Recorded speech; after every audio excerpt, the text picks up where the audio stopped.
Dr. Elena Rodriguez wiped sweat from her forehead as she stood over the dig site on Kepler 4042c. The dead planet had no atmosphere worth breathing, so she wore a full environmental suit. Her team had been working here for 3 weeks, and they had found something amazing buried deep under the rocky surface. The UES Discovery floated in orbit above them like a metal guardian. Captain Jake Patterson kept watch from the bridge while Dr. Lisa Warren studied soil samples in the ship's lab. Elena had spent her whole career looking for signs of ancient alien life, and this planet was giving her more than she ever hoped to find. The ruins stretched for kilometers under the ground. Massive stone blocks fit together so perfectly that not even a knife blade could slip between them. Strange symbols covered every surface, and Elena could feel the age of this place in her bones. Whatever built this was old beyond measure. Elena called to her assistant Tony Garcia, who was carefully brushing dirt from a carved wall.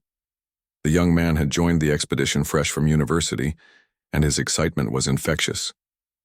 He pointed to a section of wall where the symbols seemed to tell a story. The pictures showed a great city with tall spires reaching toward the stars. In the next panel, the same city was nothing but ash and rubble. The final panel showed something Elena could not quite understand. It looked like a massive eye surrounded by writhing tentacles floating in space above a dead world. Lisa Warren's voice crackled through the communication system. She had found something interesting in the soil samples. The entire planet had been sterilized by some kind of energy weapon. Every trace of organic life had been burned away in what must have been moments.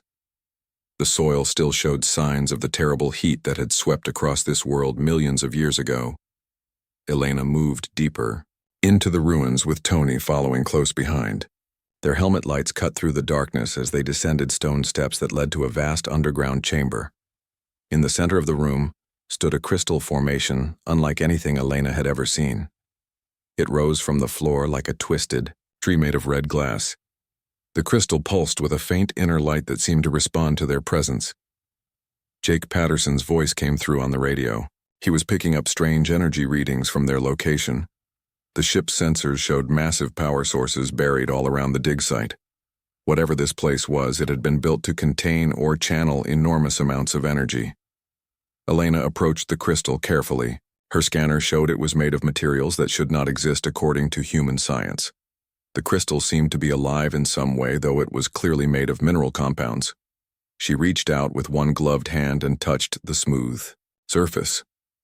The moment her glove made contact, the crystal flared with brilliant red light. The entire chamber filled with a humming sound that Elena could feel in her chest. Symbols on the walls began glowing, and ancient mechanisms hidden in the stone started moving for the first time in eons. Tony grabbed Elena's arm and pulled her back from the crystal. The light was getting brighter, and the humming was turning into something that sounded almost like a scream. Elena's scanner was going crazy with energy readings off the scale. Whatever they had awakened was far beyond human understanding. Up on the ship, Jake Patterson watched his instruments with growing alarm. Energy was pouring out of the planet's surface in massive waves. The readings were unlike anything in the EO ship's database. He opened a communication channel to Elena and told her they needed to leave immediately. Elena and Tony ran up the stone steps as fast as their environmental suits would allow. Behind them, the crystal was now blazing like a small sun, and the humming had become a roar that shook dust from the ancient walls. They reached the surface just as Jake brought the Discovery down for emergency pickup. As their shuttle lifted off, from the planet's surface, Elena looked back at the dig site. A pillar of red light was shooting up from the underground chamber into space. The beam was so bright it hurt to look at even through the shuttle's filtered windows. Elena realized with growing horror that they had not just found an ancient ruin. They had activated something that was meant to stay buried forever.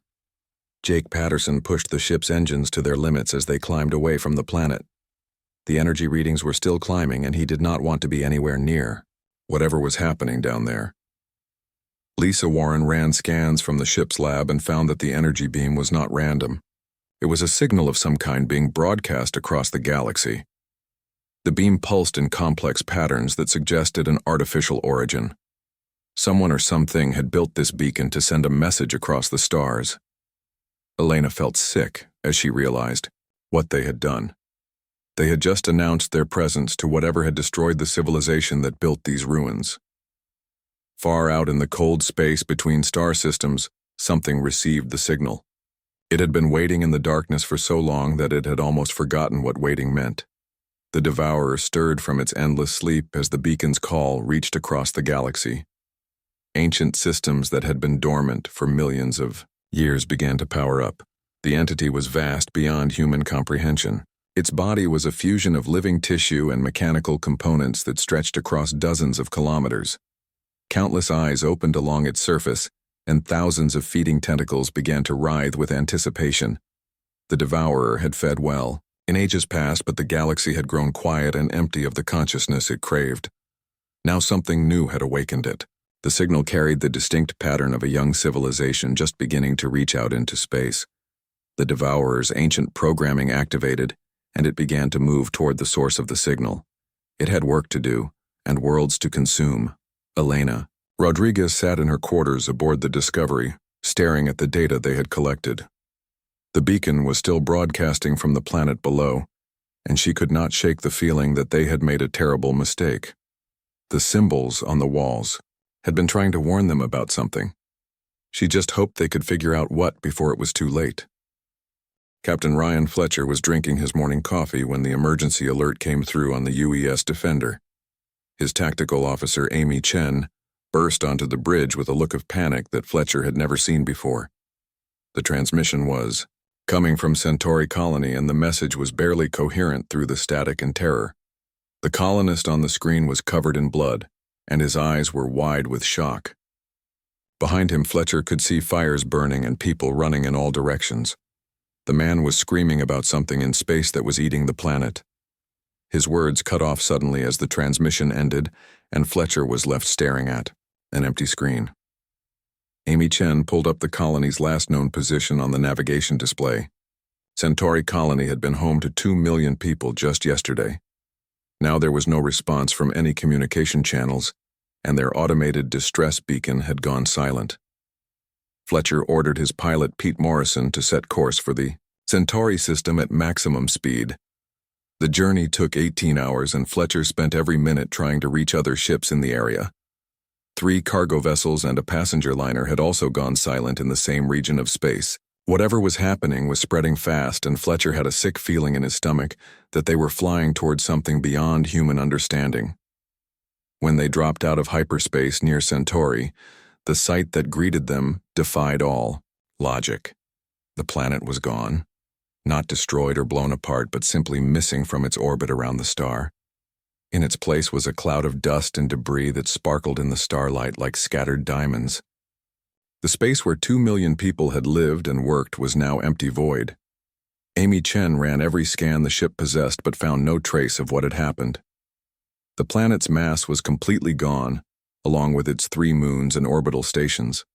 It was as if something had reached down and erased an entire world from existence. Fletcher ordered Morrison to begin searching for survivors, but deep down he knew they would find none. The first sign of the entity came as a shadow passing between them and the star.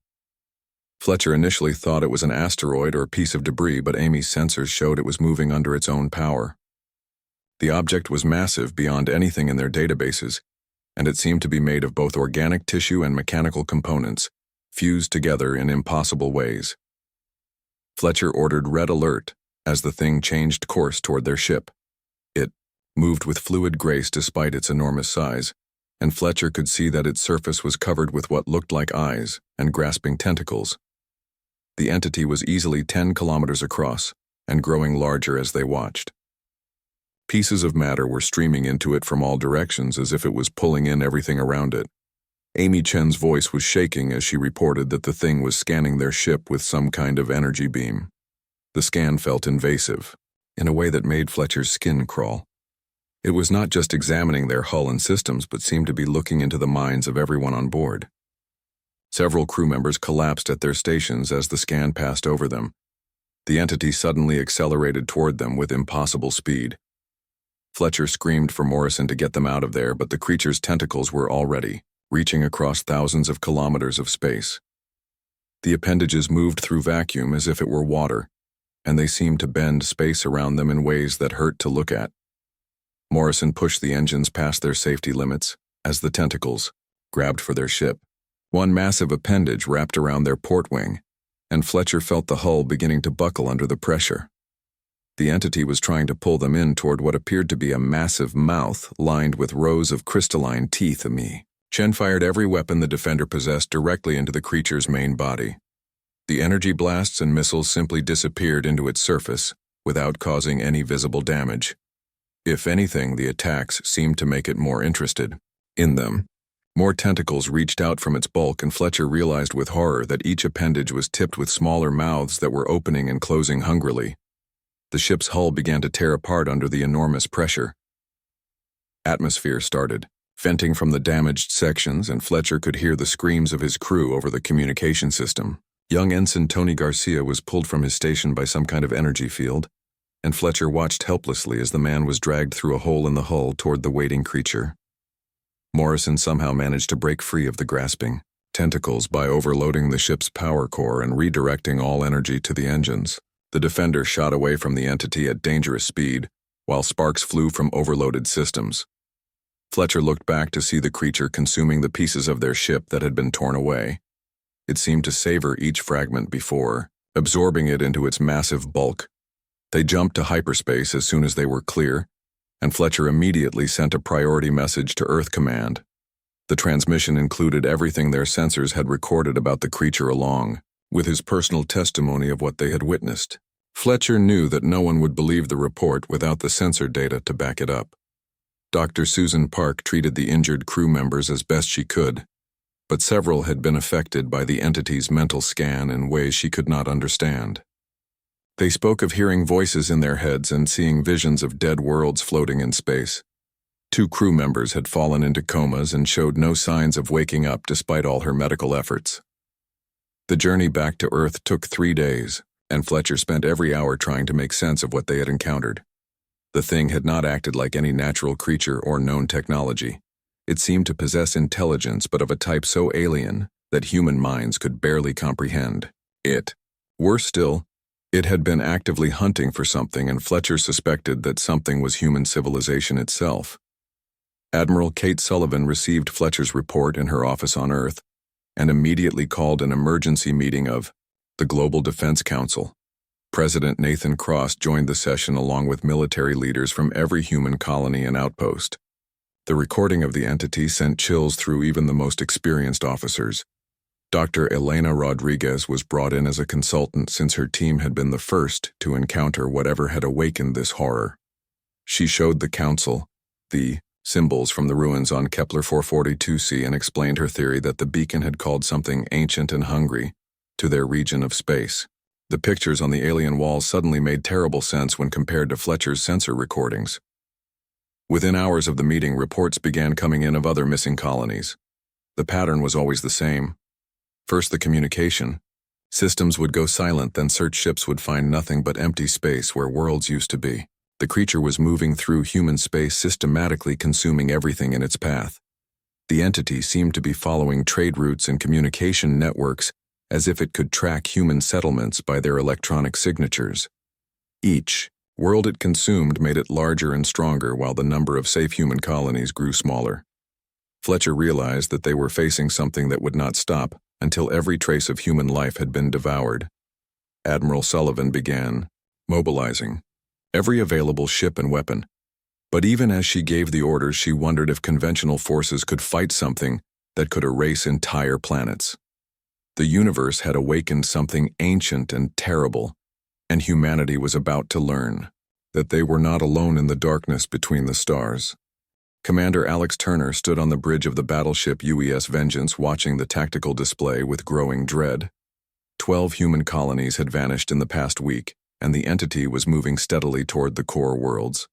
Admiral Sullivan had given him command of Task Force Omega, which consisted of every warship humanity could gather. It was an impressive fleet, but Turner wondered if it would be enough against something that could erase planets.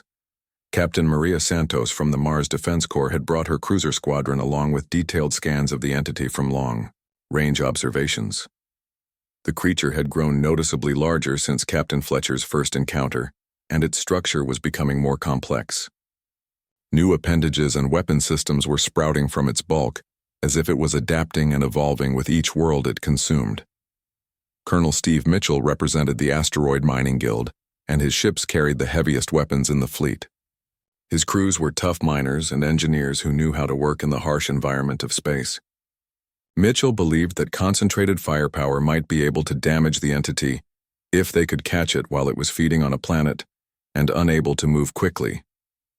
The plan was to engage the creature at New Pittsburgh, where the industrial world's massive orbital shipyards would provide additional firepower. The planet had been evacuated, but its automated defense systems remained online.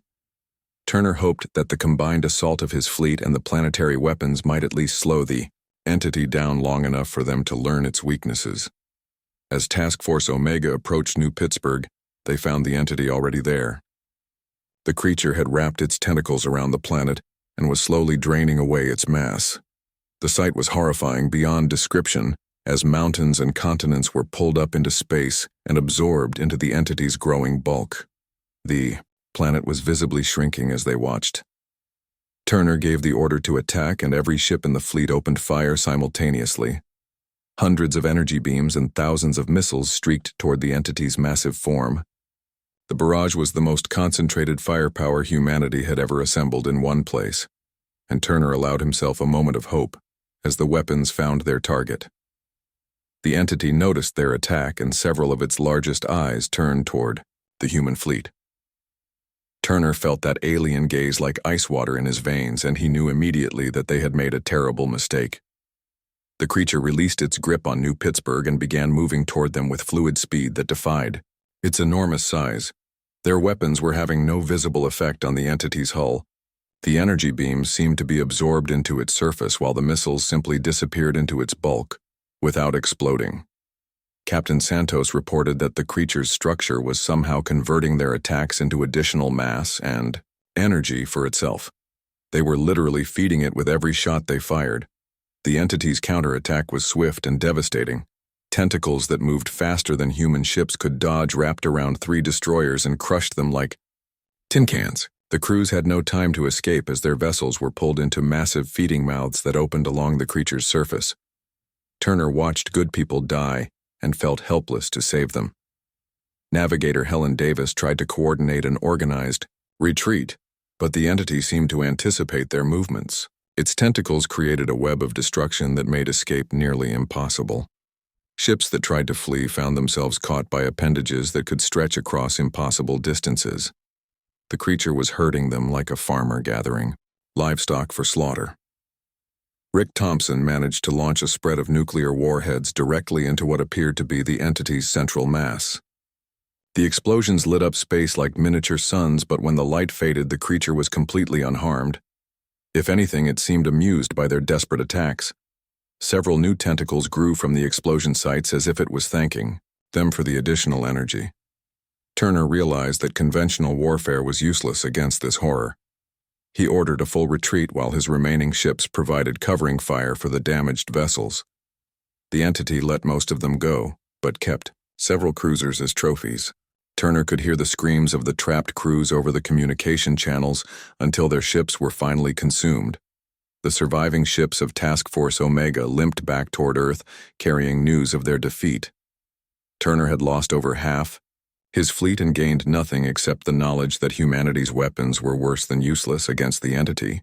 The creature was now visibly larger and more complex than before. Their attack had only made it stronger. Back on Earth, the news of the fleet's defeat caused panic in the streets. Evacuation ships began leaving for the outer rim colonies while government officials debated whether to surrender or fight to the end. President Cross maintained that humanity would never give up, but his words rang hollow in the face of such overwhelming power. Dr. Elena Rodriguez continued studying the alien ruins, looking for any clue that might help them understand what they were facing.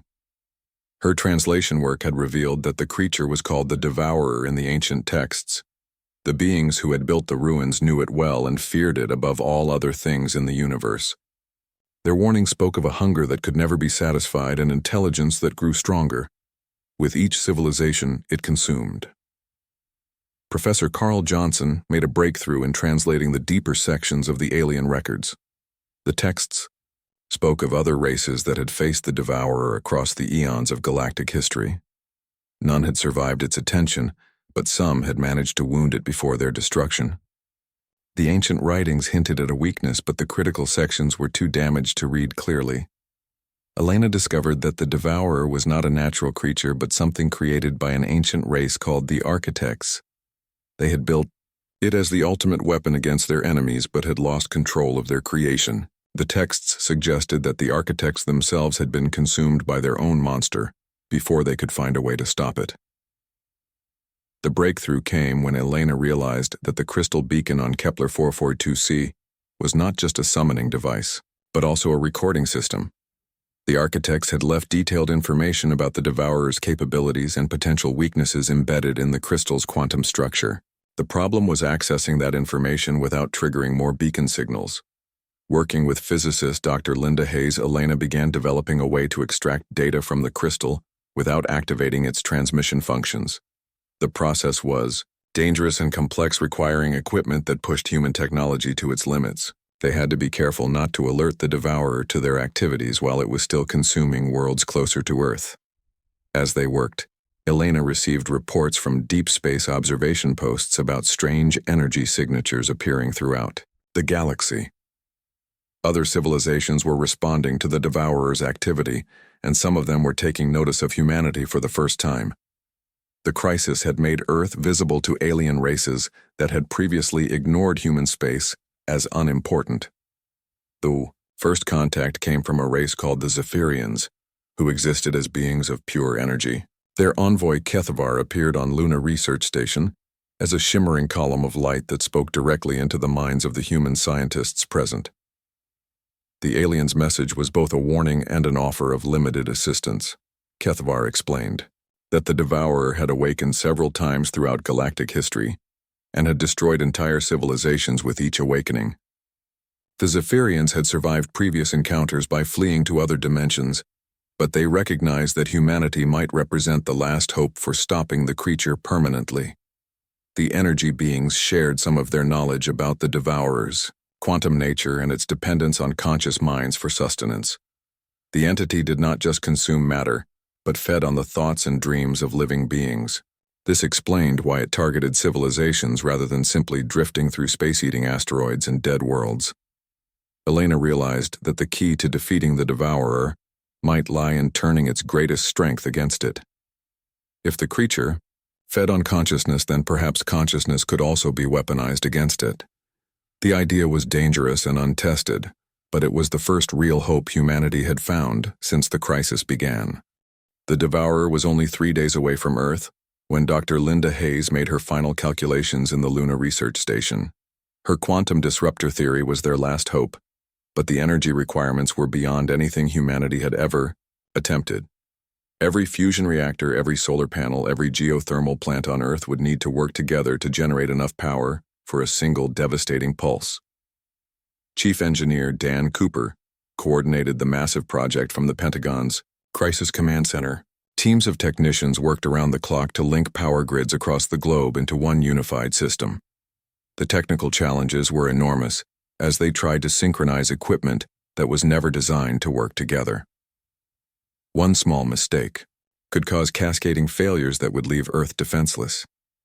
General Patricia Moore watched the orbital defense screens as Admiral Sullivan launched humanity's remaining fleet in a desperate delaying action. Every ship that could fly was thrown against the Devourer in hopes of buying Earth a few more precious hours. The fleet was commanded by Captain Roy Barnes, who had volunteered for what everyone knew was a suicide mission. The space battle began when the Devourer entered the outer solar system and detected the approaching human ships. The entity had grown massive during its feeding spree across human colonies and now measured nearly 50 kilometers across. Its surface writhed with countless feeding tentacles and weapon ports that gleamed like malevolent eyes in the starlight. Captain Barnes led his ships in a coordinated attack against the creature's forward sections. Lieutenant Chris Anderson piloted his fighter directly into a cluster of the entity's sensor organs, while Commander Sharon Lee rammed her cruiser into one of its larger tentacles. The human crews fought with desperate courage, knowing that every second they survived gave their homeworld more time to prepare its ultimate weapon. The Devourer consumed ship after ship, but the humans refused to retreat. Pilots who had lost their vessels used escape pods as improvised weapons while boarding parties tried to plant explosives inside the creature's hull. Their weapons were useless, but their sacrifice was not in vain. Each attack forced the entity to slow down and respond to threats, instead of simply rushing toward Earth. On Earth's surface, Dan Cooper's teams faced catastrophic problems as the power grid began failing under the enormous load. Fusion reactors designed for steady output were being pushed beyond their safety limits, and several had already suffered containment failures. The quantum disruptor required perfect synchronization, but the failing infrastructure made that nearly impossible to achieve. Dr. Hayes realized that they might only get one chance to fire their weapon before the power grid collapsed completely. President Cross made the hardest decision any leader had ever faced. Instead of evacuating Earth's population, they would use every human consciousness on the planet to amplify the quantum pulse. 8 billion minds working together might provide the extra energy needed to make their weapon effective. Elena Rodriguez worked frantically to extract the final pieces of information from the architect crystal. The ancient records revealed that consciousness itself could be weaponized against the Devourer, but the process had never been attempted on such a massive scale. The psychological strain could kill millions of people, but it was their only remaining option. The neural linking network was assembled in record time by teams led by Dr. Paul Martinez and systems analyst Kelly Foster. Brain scanning equipment from hospitals and research facilities across the globe was connected into a single massive network. Every human being would become part of a collective consciousness focused on a single goal, destroying the entity that threatened their world. As the HFY Devourer broke through the orbital defense fleet and approached Earth's atmosphere, the planet's population began linking their minds together. The process was voluntary, but nearly everyone chose to participate, knowing that failure meant the extinction of their species. Children as young as 10 years old joined the network alongside elderly volunteers who had lived through humanity's greatest triumphs and disasters. The mental linking created an unprecedented phenomenon as billions of human minds touched each other for the first time. Elena Rodriguez felt the collective consciousness awakening around her, like a vast ocean of thoughts and emotions. Every human experience from birth to death was suddenly shared among all participants, creating a psychic storm of incredible power. Dr. Hayes activated the quantum disruptor, just as the Devourer's feeding tentacles touched Earth's upper atmosphere. The weapon drew power from every source on the planet, while the linked human consciousness provided additional quantum energy that the scientists had never predicted. The pulse that erupted from Earth was visible across the entire solar system, as reality itself seemed to bend and twist around the planet. The Devourer recoiled as the quantum pulse struck its massive form. For the first time since awakening, the entity showed signs of pain and confusion. The weapon was disrupting its quantum coherence field exactly as Dr. Hayes had predicted, but something else was happening as well. The collective human consciousness was fighting back against the creature's mental intrusion. The entity had expected to find individual minds that it could consume one by one, but instead encountered a unified human consciousness that refused to be absorbed. 8 billion people sharing their thoughts created a psychic maelstrom that the Devourer's ordered mechanical intelligence could not process.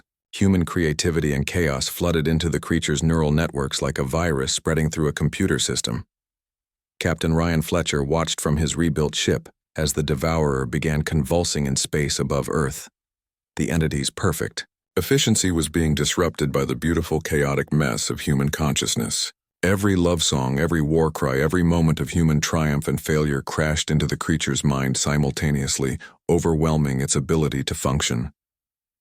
The Devourer's own power began turning inward as human irrationality spread through its quantum neural network. The entity that had consumed entire civilizations was being defeated by the one thing it could not understand or control: the magnificent unpredictability of human nature. Its mechanical components began consuming its organic parts while its tentacles thrashed wildly in all directions. But victory came at a terrible price. The neural linking process had overloaded millions of human minds, leaving them in deep comas.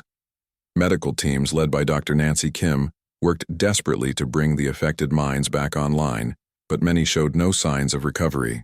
The collective consciousness network was slowly dissolving as exhausted minds withdrew from the connection. Elena Rodriguez felt the network failing around her as individual human minds began shutting down from the psychic strain. She realized that they had succeeded in wounding the devourer, but not necessarily in destroying it. The entity was badly damaged, but still functional, and it was learning to adapt to their attack. They might only have moments before it recovered, and resumed its assault on Earth. The quantum pulse began weakening as power grids across the planet failed completely. Earth was plunged into darkness as the last fusion reactors went offline, leaving billions of people without power or communication. The devourer was still writhing in space above them, but Elena could see that it was beginning to stabilize its damaged systems. General Moore prepared to give the evacuation order, knowing that conventional forces could not stop the entity if it recovered from the quantum attack. Humanity had thrown everything they possessed at the devourer and had managed only to wound it temporarily. The next few minutes would determine whether their species survived or joined the countless civilizations that the entity had already consumed.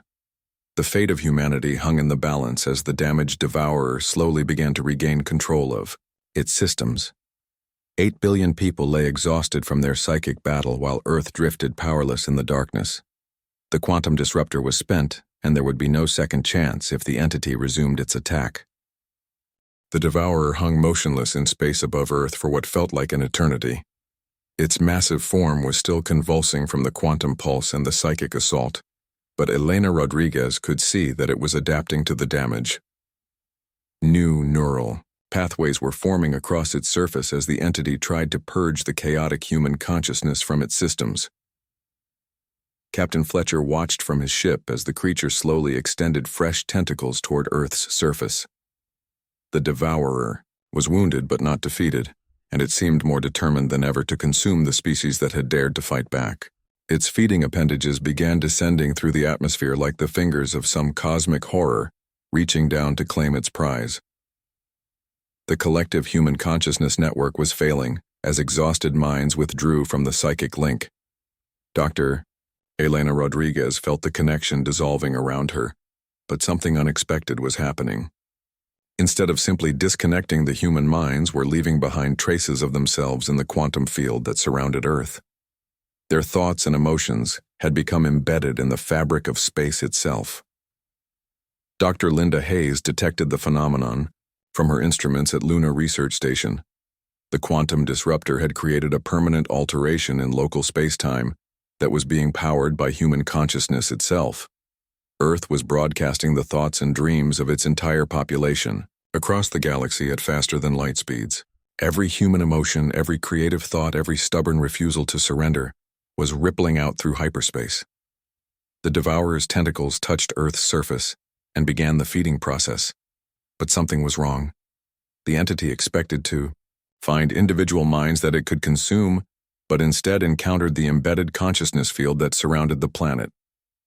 Human thoughts were literally woven into the quantum structure of space around Earth, making it impossible to feed without absorbing the chaotic human psyche. Elena felt the creature's confusion as it tried to process what it was encountering. The devourer had been designed to consume ordered civilizations, but humanity was anything but ordered. Their consciousness was a wild mixture of love and hate, creativity and destruction, hope and despair, all jumbled together in ways that made no logical sense. The entity tried to filter out the human consciousness to reach the physical matter beneath, but found that the two had become inseparably linked. Every atom of Earth's mass was tagged with human thoughts and emotions. To consume the planet, the devourer would have to absorb 8 billion human minds simultaneously, along with all their contradictions and chaos. Dr. Paul Martinez watched his instruments as the creature began the absorption process. The entity was drawing in matter from Earth's surface, but with it came an overwhelming flood of human consciousness. Every memory, every dream, every moment of human joy and sorrow crashed into the devourer's mechanical intelligence like a tsunami of pure emotion. The creature's orderly systems could not handle the assault. Human consciousness was not like the other species it had consumed over the eons. Where other races had been logical and predictable, humans were gloriously chaotic. They were capable of holding contradictory thoughts, simultaneously believing impossible things and acting against their own self-interest out of pure stubbornness. Captain Fletcher saw the Devourer beginning to tear itself apart as human irrationality spread through its neural networks. The entity's own feeding mechanisms turned inward, consuming its mechanical components as conflicting human emotions created cascading system failures. What had been its greatest strength was now becoming its ultimate weakness. The creature tried to purge the human consciousness from its systems, but found that impossible. Human thoughts had no respect for logical boundaries or system protocols. They infected every part of the entity's being like a virus that could not be contained or deleted. Love songs mixed with battle cries while scientific equations danced with childhood fairy tales in complete defiance of rational order. Elena felt the Devourer's growing panic as it realized what was happening. The entity was designed to process and consume consciousness, but human consciousness was too chaotic and unpredictable for its systems to handle. Every human who had ever lived laughed, loved, fought, and dreamed was now part of the assault on the creature's mechanical mind. The breaking point came when the entity tried to access human memories of art and music. The Devourer's logical processes simply could not comprehend why humans would create beauty for its own sake, or sacrifice themselves for abstract concepts like freedom and love. The sheer illogical magnificence of human creativity overloaded every one of its higher functions. Gary Phillips monitored the entity's vital signs from the Luna station as the creature began consuming itself. The Devourer's feeding tentacles turned on its own body, consuming the mechanical components that made up its structure. Its quantum neural network was fragmenting under the assault of human consciousness, creating feedback loops that amplified the damage exponentially. Dr. Nancy Kim worked desperately to bring the comatose humans back online as the collective consciousness field grew stronger. The psychic network was no longer dependent on the physical neural links but had become a quantum phenomenon that existed independently of individual minds. Human consciousness had become a permanent feature of space-time around Earth. The Devourer made one final attempt to escape by jettisoning parts of itself that had been infected with human consciousness. But it was too late. The chaotic beauty of human thought had spread throughout its entire being, like wildfire consuming everything it touched. The entity that had terrorized the galaxy for millions of years was being destroyed by the one thing it had never encountered before: genuinely unpredictable consciousness. Captain Fletcher watched in amazement as the massive creature collapsed in on itself. The Devourer's death throes lit up the solar system with energy discharges that would be visible from neighboring star systems. The entity that had seemed invincible was being defeated by the beautiful chaotic mess of human nature. The DR quantum pulse that had started the battle was still reverberating through space, carrying human consciousness to every corner of the galaxy. Alien civilizations that had never heard of humanity suddenly found themselves receiving broadcasts of human thoughts and emotions. The species that had defeated the legendary planet killer was introducing itself to the universe in the most human way possible by sharing their dreams and songs and stories. The first response came from the Zephyrians, whose envoy Kethavar expressed amazement at what humanity had accomplished. Within days, ships began arriving from dozens of alien civilizations, all curious about the young species that had destroyed the Devourer through sheer force of personality. The universe had taken notice of humanity, and they were not quite sure what to make of these strange emotional beings. Admiral Sullivan found herself promoted to Director of Galactic Relations, as Earth became the center of interstellar attention. Captain Turner commanded humanity's first diplomatic mission to alien worlds, while Elena Rodriguez led archaeological expeditions to study other ancient ruins throughout the galaxy. Humanity was no longer alone in the universe, and their future was brighter than anyone had dared hope. The recovery process was slow as millions of humans gradually awakened from their psychic comas. Many retained permanent telepathic connections with other members of the consciousness network, creating a new form of human community that spanned the globe. Dr. Martinez led research teams studying this phenomenon, while Kelly Foster developed new communication technologies based on quantum consciousness principles. The Devourer's remains drifted harmlessly in space above Earth, slowly being absorbed by the quantum consciousness field that surrounded the planet. The entity that had consumed countless civilizations was now being transformed into something new and beautiful. Its mechanical components were being converted into crystalline structures that sang with human voices across the electromagnetic spectrum. Elena Rodriguez stood on the observation deck of Luna Station, watching Earth's consciousness beacon broadcast human dreams to the stars. The quantum field surrounding their world had become a permanent feature that would continue sending human thoughts across the galaxy for millennia to come. Somewhere in deep space, other ancient horrors felt the pulse and decided that perhaps they should remain asleep a little longer. The universe had awakened something terrible when the Devourer stirred from its slumber. But in trying to destroy humanity, it had discovered something even more dangerous than any cosmic horror. It had found a species so beautifully chaotic and unpredictably creative that they could turn their greatest weakness into their ultimate weapon. Humanity had announced their presence to the galaxy in the most dramatic way possible, and the universe would never be the same again.